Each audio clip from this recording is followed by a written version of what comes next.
السلام عليكم مركلي 10 كيلو كصابسن ووردبريس waxaan la fiirinaynaa sidee website-kan aan u dhigi karnaa coming soon dabcan website hadda waxaa ku install jireen wordpress wuxuuna qaatay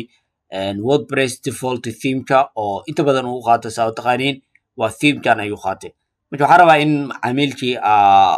u share jiray aan dhaho yani domain-ka diyaar waayo shaqadii aan ka wadnaa website-kana uusan arkin shaqada aan ka wado ama meesha marayo dabcan foolxumo website-kii aad dhex maraysid in la arki karo marka waxaa loo sameeyaa waxa loo yaqaano coming soon page ayaa loo sameeyaa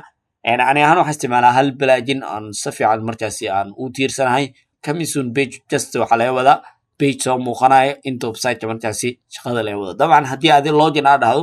pagekaas markuu soo muuqanayo gaar ahaan dashboardka markaasi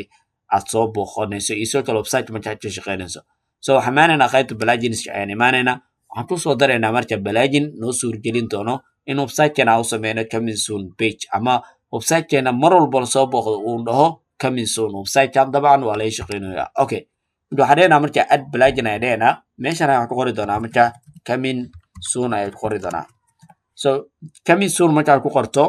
waxaa kusoo baxaya dabcan plugino badan ani pluginkana aad iyo aad u isticmaalaa pluginada aad u badan yihiin dabcan mid kaarti tijaabi laakiin pluginka aan isleeyahay aad u fiican yahay dabcan pluginada kala fiican yihiin adina sidaa jeceshahay aad markaa u isticmaali kartaa so arin pluginkana aad u isticmaalaa dabcan muddo sanad ama 2 sano aan isticmaalaya si joogto ah so marka waa soo desanaysaa marka koowaad waxaad dhehaysaa install now kadib marka waxaad dhihi doontaa activate ayaa dhehaysaa marka pluginka aad soo desato so kadib waxaa ku imaanaa qaybtan waa kana click ayaa siinaysaa hadda marka on maahan active maahan dabcan coming soonka active maahan meeshaana active u dhigi kartaa on ayaa dhigi kartaa oo keliya so marka kanoo kale u muhiimsan in markaas aa u samayn karto yani saacad markaas socoto la dareemayo in markaas website-ka laga shaqeynayo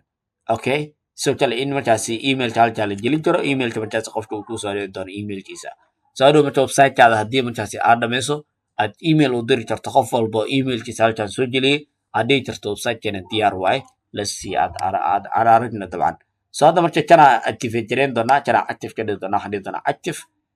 maalmaha waa bedeli kartaa inta maalin aad u baahan tahay ayaa ka dhigi kartaa marka enable aa dhehnaa coming soon ayaa ka dhigi doonaa kadibna save changes ayaa dhehnaa dabcan haddii adiga website-ka aad soo booqato coming soon page-ka adi markuu soo muuqan doono sidaa la soco marka haddii aa u baahan tahay waxyaalaha ku qoran inaa wax ka bedesho just details ayaa dhigi doontaa kadibna waxaad ka bedeli kartaa wax walba aad u baahan tahay hadday noqon lahayd taariikhda iyo social qoraalka ku qoran iyo wixii lamid marka insha allah waxaan rajeynaynaa wax un ka faa'iideen cashirkan halkaas ay ku sumin doonaa insha allah website-kana waa website aan u sameynayno mid kamid a macaamiisheena haddii aad doonaysid dabcan inaa yeelato website kala soo xiriir numberka shaashad saaran waxaan kuu sameyn doonaa insha allah website nooc walba aad u baahan tahay anigoo kugu sameyn doona qiimaha ugu macquulsan iyo sidoo kale qaabka ugu qurux badan ee markaas website-kaada aad ku heli karayso halkaas ay ku sameynaa asalaamu calaykum waraxmatullaahi wabarakaatu